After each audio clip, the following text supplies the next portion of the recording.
wabarakatuh. Bismillahirrahmanirrahim. Alhamdulillahi rabbil alamin, wassalatu wassalamu ala rasulillah wa ala alihi wa ashabihi ajma'in.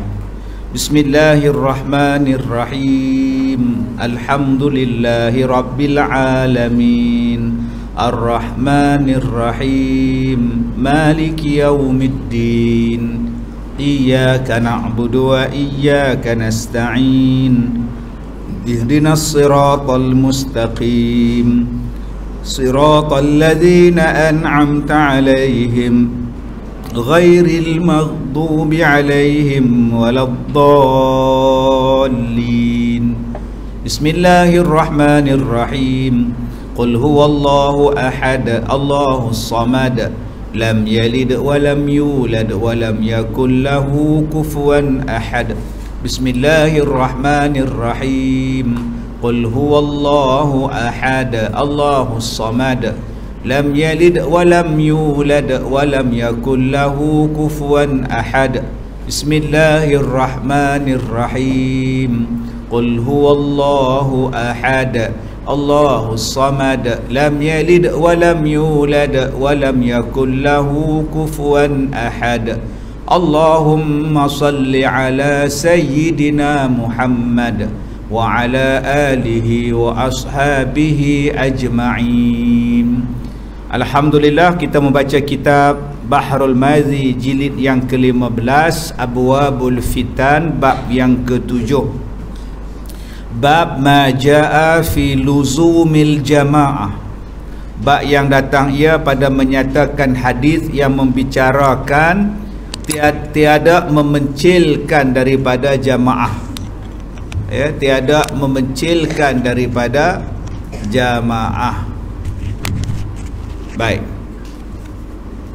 kita bacakan dahulu hadisnya, hadis hasan sahih. An Ibni Umar qala khatabana Umarul bil Jabiyah faqala ya ayuhan nas inni qumtu fikum kama qami Rasulillahi sallallahu alaihi wasallam fina usikum bi ashabi thumma alladhina yalunahum thumma yafshul kadhib hatta yahlifa ar-rajul wa la yustahlaf wa yashhada asy-syahidu wa la yustashhad.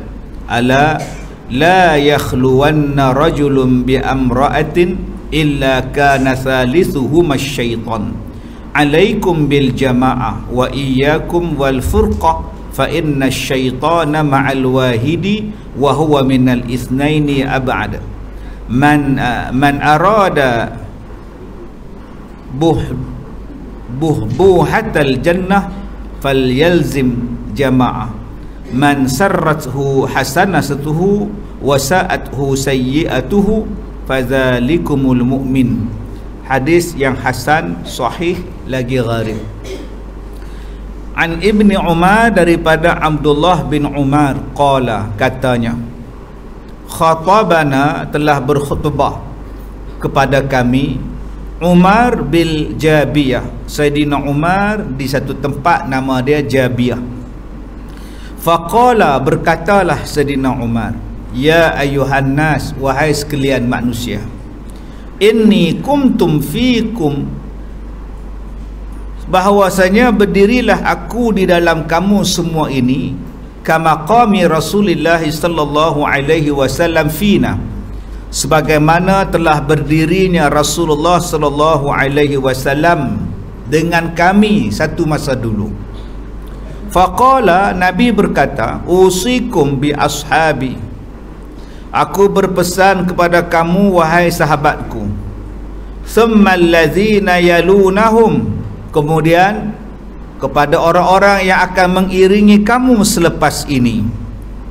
Thumma yafshul kadhib hatta yahlifar rajul wala yustahlaf, akan tersiarnya bohong satu masa nanti, kata Nabi. Bohong ni akan jadi benda biasa.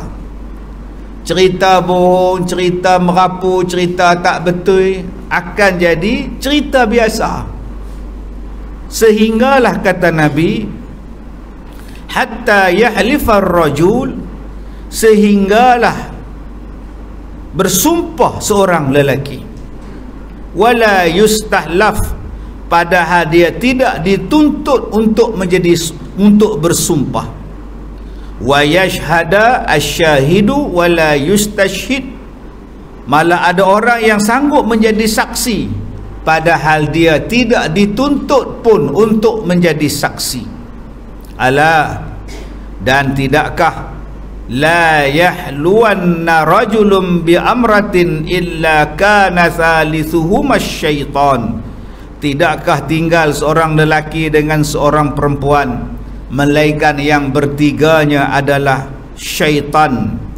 Maka kata Nabi, alaikum bil jamaah, lazimkan ke atas kamu berada di dalam satu jamaah, wa iyyakum wal furqah, dan hendaklah kamu menjauhkan diri daripada bercerai-berai, fa inna syaitana ma'al wahid, kerana sesungguhnya syaitan itu beserta dengan orang yang berseorangan, wa huwa minal itsnaini ab'ad, dan serta dua lebih jauh. Man arada buhbuhatal jannatil falyalzimil jamaah, sesiapa yang hendak berada di tengah-tengah syurga, maka hendaklah dia melazimkan dirinya dalam kumpulan, dalam jamaah. Man sarrathu hasanatuhu, dan siapa yang suka dia akan kebajikan, wasaat sayyi'atuhu, dan duka citakan dia oleh kejahatannya, fazalikumul mu'min, maka demikian itulah yang dikatakan orang yang beriman.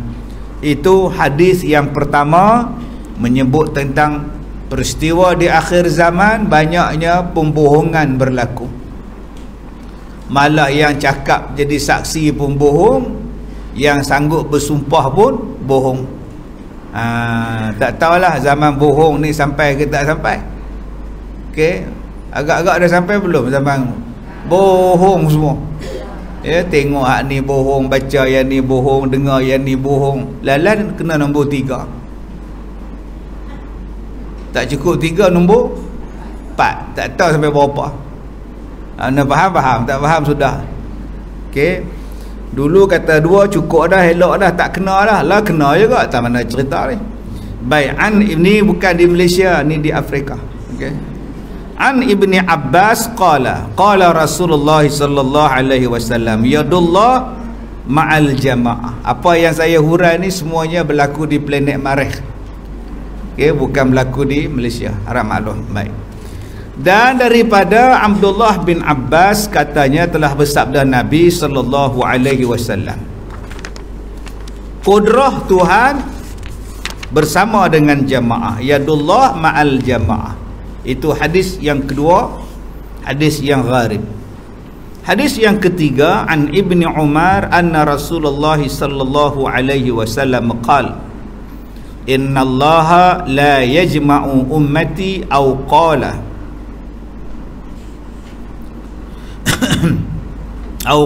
ummata Muhammadin sallallahu alaihi wasallam ala dalalatin wa yadullah ma'al jamaah wa man syazza ilan nar.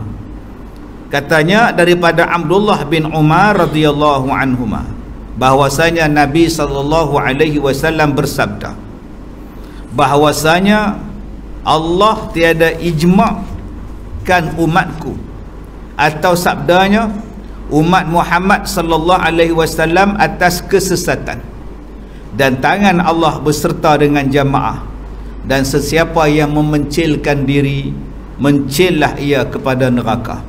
Hadis ini juga adalah hadis yang sahih. Baik, ketahuilah wahai saudaraku, adalah makna tiada memencilkan daripada jamaah ulama ialah yakni tiada berseorang diri daripada mereka itu pada i'tiqad dan mazhab dan lain-lainnya daripada pemikiran. Bukan maknanya memencilkan diri ni tuan-tuan duduk seorang-seorang, duduk di pondok seorang-seorang, tak campur dengan orang ajak menikah pun tak mau. Bukan macam tu. okey, tak mau dah cucu-cucu apa semua tak mau dah, anak-anak semua tak mau dah, beramah apa pun semua tak apa pun tak mau, nak nasi je. Nasi mau pula, nasi tak apa lah dah. Bukan mencil macam tu. Bukan mencil ni maknanya tuan-tuan ni kena pergi gua tempurung, duduk bertapa dalam gua tempurung. Pasal apa makcik duduk elok-elok duduk dalam rumah, ada taman, ada masjid, ada surau, pasal apa yang pergi duduk dalam gua ni? Kamu tak baca hadis Nabi? Nabi kata apa? Kena duduk seorang, jangan bercampur dengan orang. Bukan. Maksud jangan bercampur, jangan duduk seorang-seorang ni apa? Maksudnya ialah jangan kita ni tak nak mengikut mazhab, jangan kita ni tak nak ikut pemikiran yang telah ulama-ulama sepakati. Sebab zaman sekarang ni ada zaman orang macam ni, dia kata dia tak mau ikut mazhab, dia nak ikut Nabi SAW. Dia tak mau ikut mazhab Syafi'i, Hanbali, Hanafi, Maliki, dia tak mau. Dia tak mau ikut aliran ahli sunnah wal jamaah. Dia tak mau ikut pahaman-pahaman yang telah disepakati. Yang ni banyak ni, yang mempeloporinya ustaz-ustaz Wahabi lah, yang tak mau terikat dengan mazhab. Dia kata apa pula ni mazhab Syafi'i apa ni, orang ikut Nabi. Nabi Syafi'i, Nabi itu Imam Syafi'i itu Nabi ke Nabi Muhammad Nabi? Kita pun jawab Nabi Muhammad lah. Habis tu yang korang ikut Syafi'i pasal apa? Kita ikut Nabi, jangan ikut Maliki. Oh sudah. Jadi kita tanya dekat dia balik, mazhab Syafi'i, mazhab Hanbali tu ikut siapa? Ikut siapa? Syafi'i ikut siapa? Ikut ajaran dia sendiri ke? Dia mau ikut Nabi juga. Kalau mereka ikut Nabi ustaz, kenapa sampai jadi 4? Kenapa ajaran sampai 4 mazhab? Kalau dah ikut Nabi, 1 saja sudah lah. Pasal apa yang jadi 4 pecah pula? Tuan-tuan pun pening pula. Ya tak ya juga. Udah. Hari ni Ustaz Ahmad dia pakai jubah. Minggu lepas dia pakai kot. 2 hari lepas dia pakai singlet. Kemarin dulu tak pakai apa. Kadang dia mengajar pakai blazer, kadang dia mengajar pakai kemeja, kadang dia pakai sokok hitam. Hari ni dia pakai sokok ketayak. Jadi kalau saya nak ikut ketayak boleh tak? Alif Syukri ikut Ustaz Ahmad pakai sokok hitam, saya pula ikut dia pakai ketayak. Ustaz Amin pula ikut Ustaz Ahmad tak pakai kepiah. Jadi 4 jalan ni datang daripada mana? Daripada Ustaz Ahmad. Maka saya nak pakai sokok putih ataupun ketayak. Pasal apa? Ahmad pakai, saya ikut dia. Alif pula cakap saya nak pakai sokok hitam. Adakah saya kata saya betul, Alif salah? Dua-dua betul. Hang nak pakai sokok hitam pun betul, aku nak pakai ketayak putih pun betul. Pasal apa? Dua-duanya Ustaz Ahmad buat. Boleh tak saya kata hangnya tak betul, aku je betul? Tak boleh. Pasal benda tu daripada Ahmad. Begitulah dengan mazhab. Syafi'i pun ikut Nabi, Hanbali pun ikut Nabi, dan tak pernah Hanbali, Syafi'i, Maliki tu sama-sama dia orang bergaduh. Aku saja yang betul, hang salah. Tak pernah. Jadi nak ikut terpulanglah masing-masing jalan yang sesuai, yang elok pada uruf, pada tempat. Macam kita di Nusantara ni, cuaca dia panas, sejuk panjang, sat lagi panas, sat lagi banjir, sat lagi kemarau. Maka sesuai dengan apa di Nusantara ni, maka kita ambillah Asy-Syafi'i. Contohnya air banyak, ambillah wuduk banyak air. Ada setengah pula yang ni hadis style pula ambil Maliki punya. Ada pula yang duduk tengah ramai-ramai bersepah berjuta manusia ambil Hanbali punya. Jadi masing-masing berada pada mazhab, jalan masing-masing, dan semuanya itu ada dalil daripada hadis Nabi, daripada ayat Quran.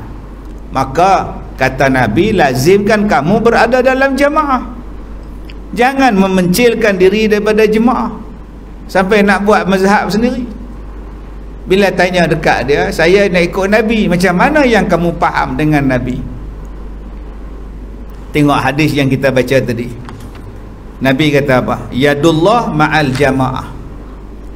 Nabi kata yadullah ma'al jamaah. Yadu tu maknanya tangan. Yadullah, tangan Allah bersama dengan jamaah. Allah ada tangan ke? Kalau kamu nak faham hadis Nabi, Nabi kata yadullah ma'al jamaah, tangan Allah bersama dengan jamaah. Tapi balik kepada mazhab, balik kepada pegangan ulama-ulama akidah, yadullah tu adakah tangan? Adakah Allah tu ada tangan? Tak. Maka mereka mengatakan yadullah ma'al jamaah, maknanya kekuasaan Allah, kekuatan pertolongan daripada Allah berada dalam jamaah. Yadu tu bukan makna tangan, yadun. Yadun tu maknanya pertolongan Allah, kekuasaan Allah, bantuan Allah turun kepada sesiapa yang berada di dalam jamaah. Kalau kita ikut hadis Nabi, yadu tu makna apa? Tangan. Boleh bayang tak Allah ada tangan? Bila Allah ada tangan, mesti ada tulang. Bila ada tulang, mesti ada urat, mesti ada kulit, mesti ada daging, mesti ada darah, baru tangan tu boleh diangkat. Mesti tangan tu sihat. Tangan stroke tak boleh. Cuba tengok tangan kita umur 68, berkedut tak? Kedut tak? Gelebeh. Tengok orang tua-tua dia pakai singlet di rumah, gelebeh bawah ni. Umur berapa Abang Long? 84, gelebeh ni. Ayam serama tengok dia, ayam serati tengok dia. Lah, itik serati tengok dia, ayam piru tengok dia. Ayam piru kata, serupa aku. Ngelebehnya aku, kata ayam piru. Kata ada hamba orang ni. Jadi Allah dengan kita mana tu? Oh, kita kata umur aku 85 pun gelebeh lagu ni dah. Tuhan macam mana punya gelebeh pula? Sebab tu kita tak kata Allah tu ada tangan, sebab kita akan membayangkan Allah tu makhluk. Tangan Allah di sini bukan makna tangan. Tangannya membawa maksud kekuasaan, kudrah Allah, kekuasaan Allah, pertolongan Allah turun ke atas jemaah. Itu fahaman ahli sunnah wal jemaah. Sebab tu kita tanya kepada ulama, apa makna yadullah? Yang ni maksud dia. Tapi bila mereka ni menolak ulama, menolak jamaah ulama, menolak ahli sunnah, i'tiqad Asy'ariyah Maturidiyah, maka mereka kata kami nak ikut Nabi ya. Maka bila mereka baca hadis ni, mereka kata tangan Allah ada tangan. Bila tanya mana dalil dia, tu yadullah, Allah ada tangan. Sebab tu kamu tak faham hadis. Tak faham hadis apa ustaz? Dia pakar hadis. Pensyarah lagi ustaz. Pensyarah tak pensyarah. Ulama-ulama lagi alim, juta kali alim pada kamu lagi. Yadullah bukan maknanya tangan, yadullah maknanya kekuasaan Allah. Jadi kalau kamu menolak fahaman mazhab, fahaman akidah yang kita sebutkan tadi, semata-mata kita ikut Nabi ya. Cuba tanya dia, apa makna yadullah? Maka dia tak akan bagi jawapan yang betul. Dia mensifatkan Tuhan, menjisimkan Tuhan. Bila jadi macam tu, dia dah menyamakan dengan makhluk. Kita dah belajar kitab 20 tu, Allah tak sama dengan makhluk. Maka kata pengarang kitab ni, hendaklah kita ambil duduk berada dalam kumpulan jamaah. Jangan mengasingkan diri. Maksudnya ialah menolak jamaah ulama. Baik. Dan jangan tuan-tuan faham pula jamaah di sini parti pula. Ni puak-puak hak game parti politik pula dia baca hadis ni pula. Dia mai kat Barakah tanya kat Zah. Kat Zah dia main congkak. Main congkak dengan Kak Som. Tanya ni Zah, Hajah parti apa? Ai dak. Saya duduk sini mengaji je, tak ada nak parti-parti apa. Saya tak datang senang mengaji je, kata Kak Zah. Kak Som pun jawab itu dia. Kami sini tak ada hanya politik-politik. Kami sini nak mengaji je, datang ngundi, kami ngundi. Habis ngundi kami balik suruh vaksin, kami vaksin. Kami tak ada apa, kata dia. Suruh cucuk, 3 pun tadah je lah, 4 tadah je lah, kelima kubur lah, kata dia. Apa lagi? Lalu orang ni kata apa pada Kak Azhar?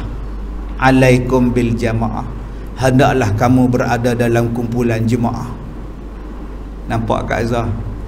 Kena masuk parti politik, jemaah tu politik. Sudah, mari mana pula ni? Kamu jangan ikut Ustaz Kazim, dia tak ada parti politik. Salah tu. Dia tak boleh duduk, nanti serigala makan dia. Kalau duduk seorang-seorang nanti serigala makan. Bagi tahu kat kita, politik mana hang nak ikut sekarang ni? Parti mana hang kita nak ikut sekarang? Cakap apa? Islam kamu tak boleh jaga, sembahyang jarak kamu tak boleh bercakap. Tapi sekarang tengok bola rapat-rapat boleh, sembahyang jauh-jauh kamu pun diam. Kamu kata kamu jemaah Islam. Jemaah Islam apa? Yang mana nak cakap pasal Islam ni? Memang cakap apa? Maksud jamaah Islam di sini ialah jamaah yang berada dalam mazhab. Maka Kak Zah jawab, saya mazhab Syafi'i. Itu jemaah saya. Saya mazhab Ahlussunnah wal Jamaah. Itu mazhab saya. Saya mazhab saya, fiqh saya Syafi'i, Hanbali, Hanafi, Maliki. Itu mazhab saya.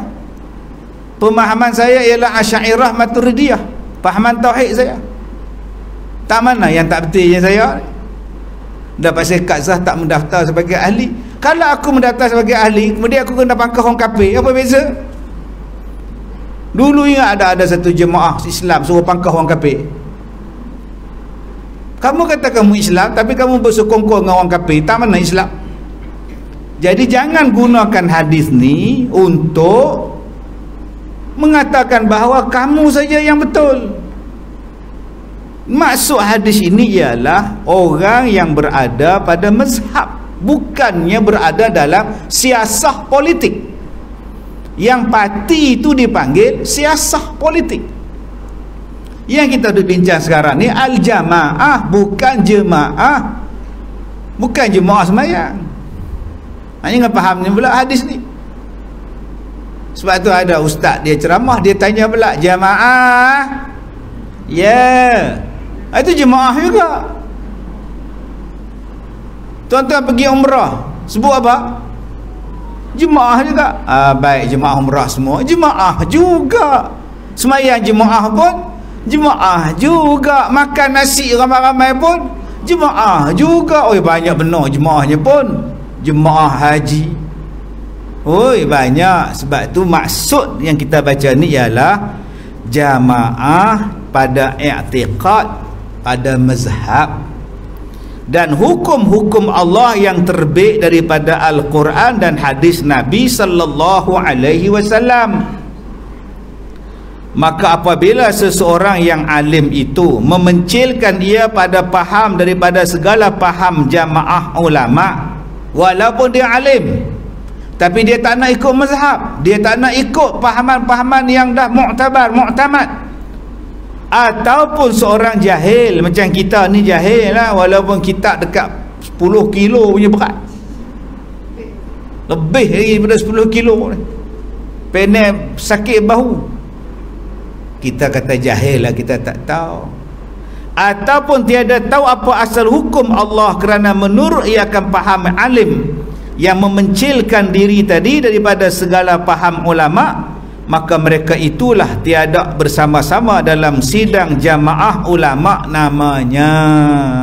Bukannya tak masuk parti politik, faham? Kalau kata masuk parti politik tu wajib, macam mana zaman hang tua? Cakap apa? Zaman hang tua ada lah parti politik, ada pilihan raya. Itu sesatlah hang tua. Sesatlah zaman tok nenek kita dulu. Kita ni lahir tahun 35. Tok nenek kita lahir tahun 1864. Mereka tak masuk pun politik. Adakah mereka tu sesat? Dah, politik ni tinggalan daripada penjajah. Parti-parti politik ni siapa yang buat? Cik apa? Siapa yang buat? Siapa yang meluluskan penubuhan parti politik ni? Siapa? Zaman penjajah. Sebelum penjajah tu balik ke London, apa dia buat? Dia suruh orang Melayu tubuhkan parti. Dia suruh orang Cina, India tubuhkan parti. Berperang lah hampa. Sampai sekarang tak perang. Bergaduhlah kita pasal nak jadi YB sampai minggu lepas. Agak-agak lepas ni bergaduh lagi tak? Gaduh lagi. Selama-lamanya negara-negara yang ditinggalkan penjajah tadi bergaduh, berantakan, berebut kuasa sampai bila? Sampailah Abang Jamil mampus. Gaduh tak habis-habis. Ini perancangan, tapi orang kita tak faham. Orang kita tak faham itu. Dia kata yang inilah perjuangan yang betul, demokrasi, dia kata pilihan raya. Sampai bila pun tak habis. Gaduh saja. Duit berjuta-juta habis untuk pilihan raya. Lepas-lepas menang apa buat? Lompat. Lepas menang apa buat? Lompat. Bila lompat apa buat? Bubar. Buat pilihan raya lagi. Maka hidup kita ni bergaduh saja. Yang untung siapa? Toki buat stiker, buat banner, buat poster. Dia orang yang kaya. Begitulah pemikiran kita dijajah walaupun dah merdeka.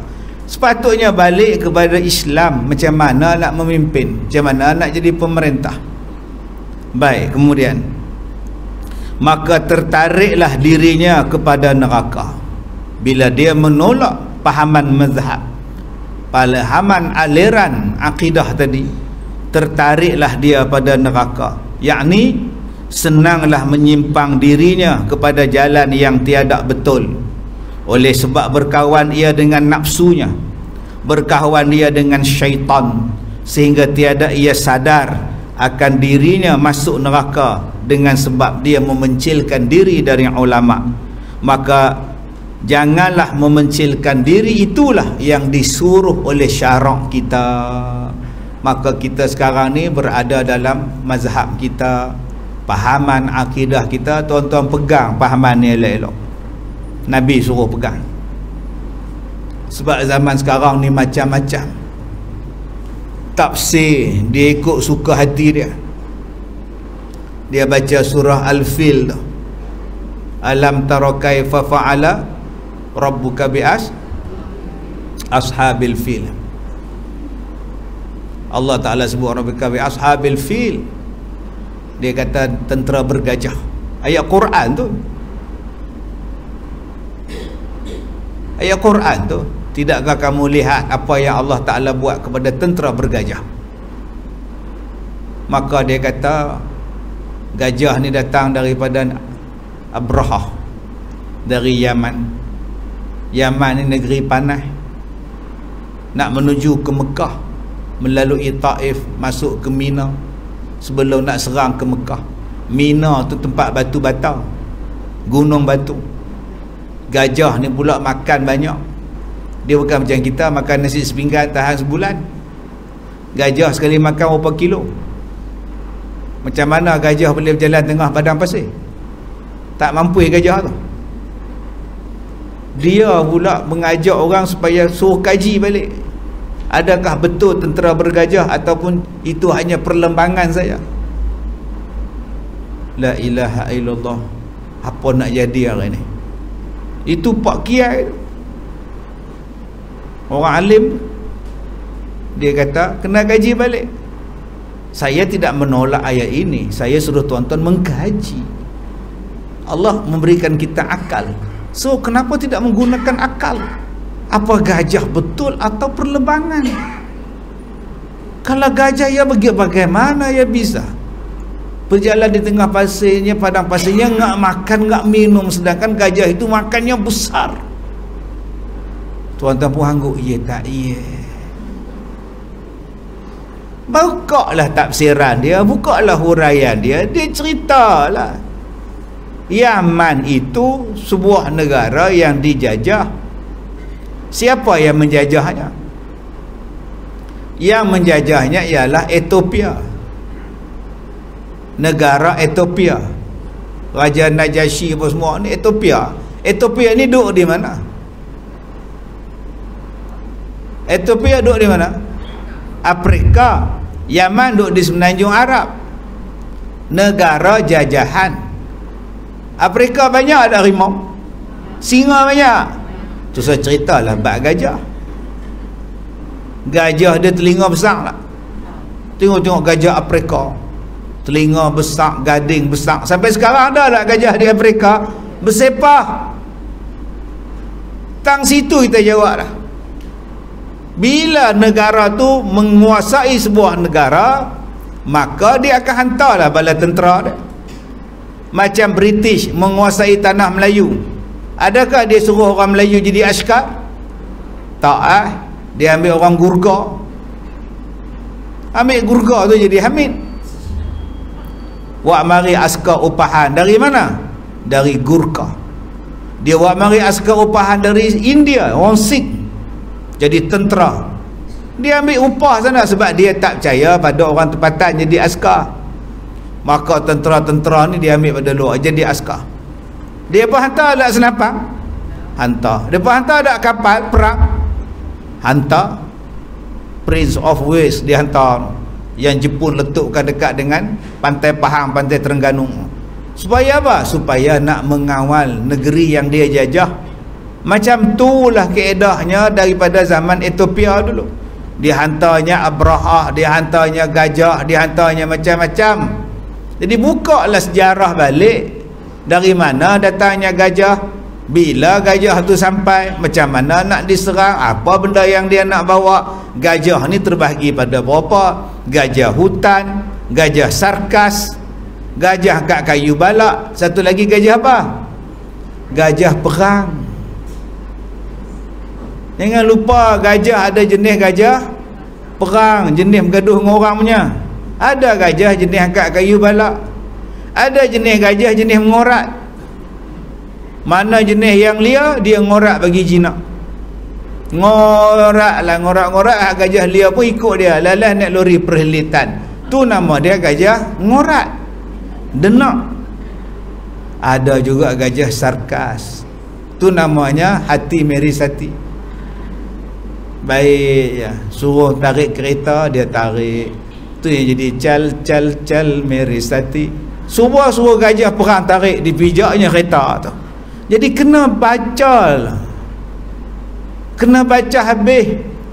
Tapi kalau kita ikut ulama macam itu, guru macam itu, yang tak nak ikut pahaman mazhab, yang tak nak ikut pahaman aliran yang betul, dia akan bawa pemikiran dia sendiri, dia tarik orang-orang jahil.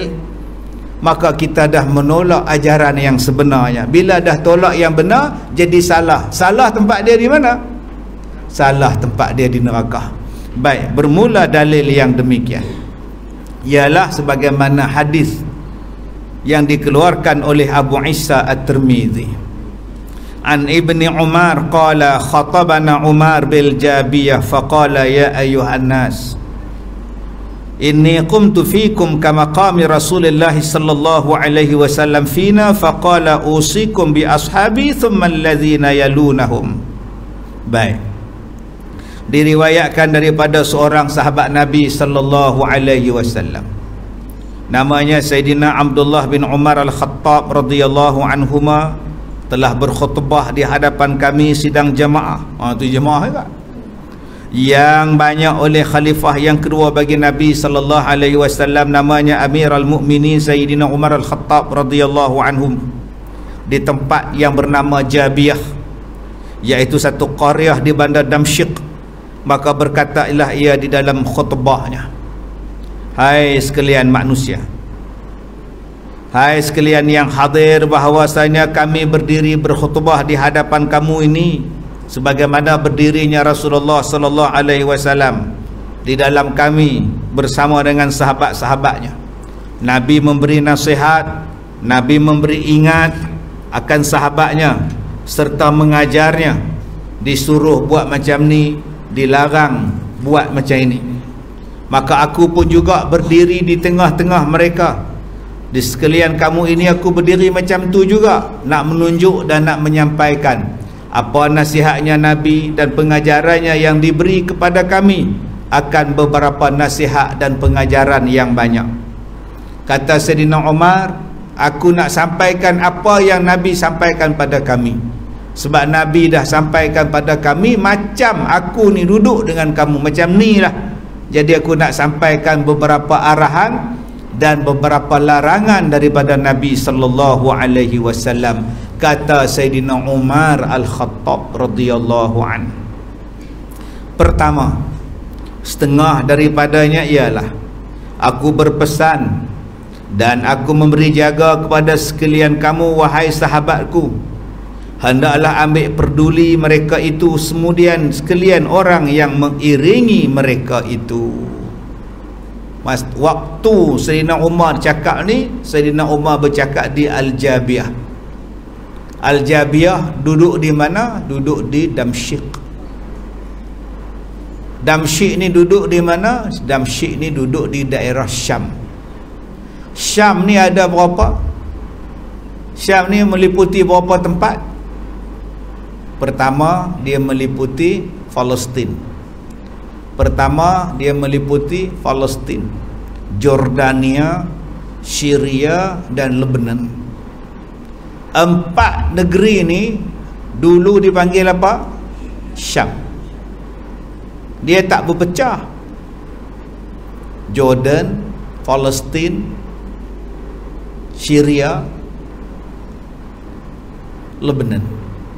4 dalam 1. 4 dalam 1 ni nama dia apa? Syam. Datang penjajah Perancis, British, dia pecahkan negeri ni.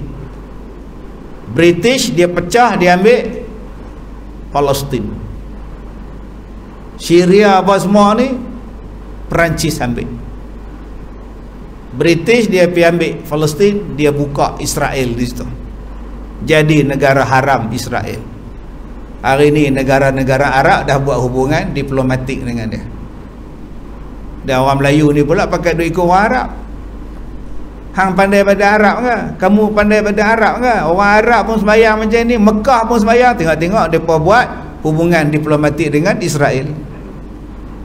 Siap duta datang, hak mereka pun melawat. Siap pasal bendera lagi. Hubungan diplomatik.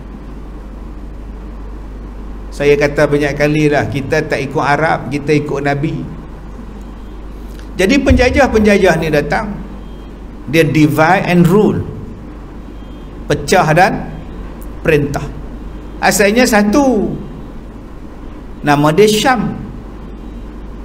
Jadi penjajah ni datang, dia bahagi, kamu ambil Palestin, aku ambil Jordan.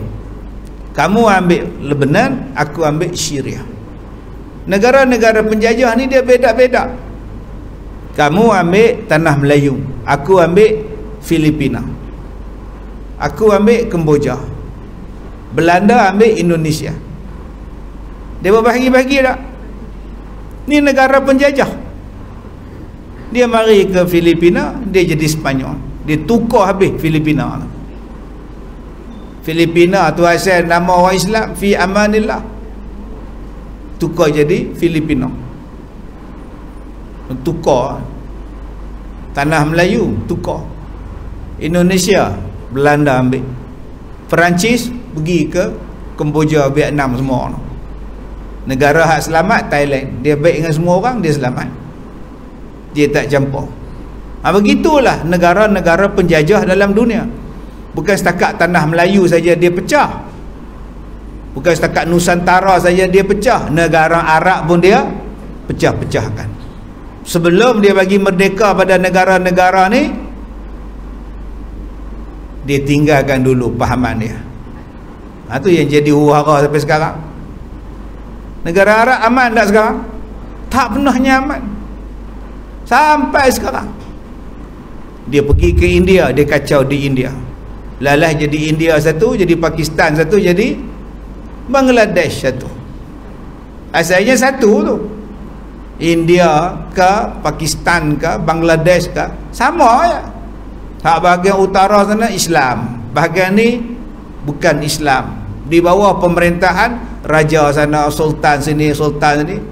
Yang di bawah guna raja, atas guna sultan. Mai penjajah, dia hau birukan semua sultan, semua raja dia tarik, kemudian dia buat penjajahan. Jadilah Pakistan Utara, Pakistan Timur, Pakistan macam-macam. 3 negara sekarang, asal satu. Ini sejarah asal Syria tu apa, asal Jordan tu apa, asal Lebanon tu apa, asal Palestin tu apa. Maka masing-masinglah mengikut cara masing-masing sampailah sekarang. Tak ada nyaman, tak adanya tenang-tenang, gaduh, bom sana, bom sini, sampailah sekarang. Baik, kata Sayyidina Umar, Nabi Muhammad dia bercakap pada kami macam mana aku nak bercakap pada kamu sekarang. Sekarang aku nak huraikan pada kamu apa yang Nabi cakap. Baik, yang pertama, membesarkan sahabat Nabi dan memuliakannya. Sesungguhnya dengan sepotong hadis dalam masalah 29 ini menunjukkan wajib membesar dan memuliakan sahabat Nabi sallallahu alaihi wasallam, kerana sabdanya, aku pesan pada sekalian kamu dengan segala sahabatku, yakni hendaklah kamu besar dan muliakan mereka itu pada memberi segala hak-hak mereka. Hukuk itu plural, singular, hak. Satu, nama dia apa? Hak. Kalau banyak-banyak, hukuk. Aku pesan pada kamu, kata Nabi, jaga hak-hak sahabat, muliakan sahabat. Jangan sekalian kamu tidak ambil peduli dan ambil bicara akan mereka itu dan menghina-hinakannya, iaitu disebut, dicaci mereka dan tidak diendahkan apa-apa yang didatangkannya daripada aku. Ni Nabi pesan. Nombor 1, hormat sahabat-sahabat Nabi. Jangan duk buat cerita bukan-bukan, menghina.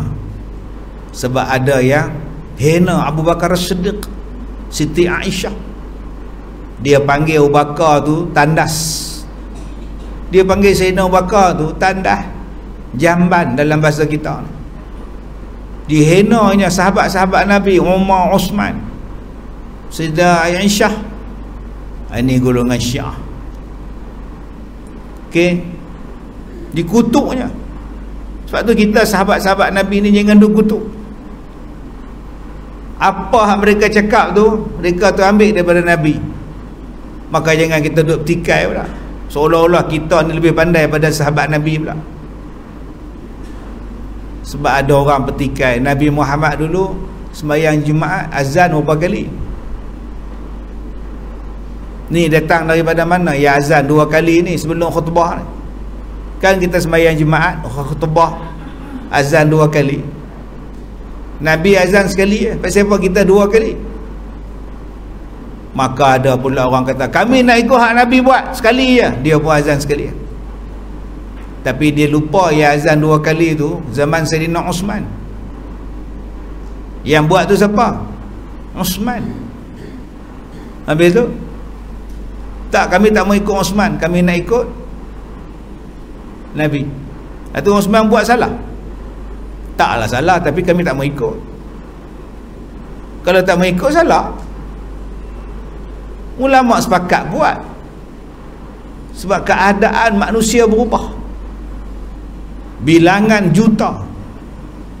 Hak ni tanda masuk waktu, yang ni tanda untuk start nak azan dah. Start untuk nak dengar khutbah, duduk diam-diam. Stop meniaga. Nampak anu azan anu. Stop meniaga, stop buat kerja. Jangan lagi duk buat kerja lain, dengar khutbah ni. Tu. Tak mau. Saya nak ikut Nabi, saya tak mau ikut Osman. Tak apalah Ustaz. Ustaz duduklah, saya nak baca Quran kejap. Kita pun tanya dia, boleh tengok Quran? Dia pun tunjuk Quran. Ni Quran siapa? Quran siapa pula? Yalah, Quran ni, soalan saya, Quran ni Nabi ada buat? Zaman Nabi ada macam ni? Ba ada titik bawah, ta ada 2 titik atas, jim ada titik tengah, sa ada titik 3. Nabi ada buat Quran macam ni? Tak tahu, mana saya tahu. Takkan tak tahu. Kata nak ikut Nabi, kena ambil tahu. Zaman Nabi tak ada baris atas, tak ada baris depan, tak ada tanwin, tak ada titik 2, 3. Yang buat titik, yang buat semua ni 300 tahun lepas Nabi wafat, baru ulama-ulama dok tulis. Zaman Nabi dulu sana satu dekat ulama, dekat sahabat satu ayat Quran ni. Tetapi yang mengumpulkan Al-Quran, yang membanyakkan Al-Quran, yang menuliskan Al-Quran ni nama dia Uthman bin Affan. Yang kamu tolak sembahyang Jumaat 2 azan, yang kumpulkan dia ialah Sayyidina Uthman. Yang menulis Quran macam ni nama dia Sayyidina Uthman. Sebab tu nama dia Al-Quran Resam Uthmani. Ambil sempena nama dia. Kalau gitu kamu buang Quran Resam Uthmani, kamu cari balik Quran hak zaman Nabi, baca yang asal tu. Pi muzium Madinah ada. Tuan-tuan pergi melawat muzium Quran di Madinah, di Mekah tu, cuba tengok Quran dia ada baris apa? Tak ada apa, kosong. Tapi dia orang boleh baca sebab dia orang Arab. Kita ni bukan orang Arab, kita tak boleh baca. Kita kena ada bantuan baris, bantuan titik, bantuan dhammah kasrah. Itulah Sayyidina Uthman buat. Jadi kalau kamu nak ikut, tak mau ikut hak Uthman buat, cari Quran yang hak asal baca. Tengok boleh baca. Jadi orang sekarang ni dia tak mau baca hak kita duk baca ni. Dia kata kita hak duk baca ni kulit, kami nak ambil ustaz hak isi. Ustaz ni dia isi, dia PhD. Ustaz Kazim tu kulit, kami ambil isi je, kulit kami tak mau. Benda yang tak ada kulit nama dia tai, isi semua. Anda faham? Tak faham sudah? Jadi tuan-tuan berhati-hati. Golongan macam ni banyak, dia nak sesatkan. Dan kita pula tak belajar sejarah, maka kita pun kata betul. Tambah yang mengajar tu pula Ustaz Kazim je, doktor pun tak ada. Kami yang mengaji kami doktor. Aduh. Jadi tolong, di sini Nabi sebut mana hak sahabat dia buat, ikutlah. Ni hak dalil ni. Mana hak sahabat aku buat, ikut.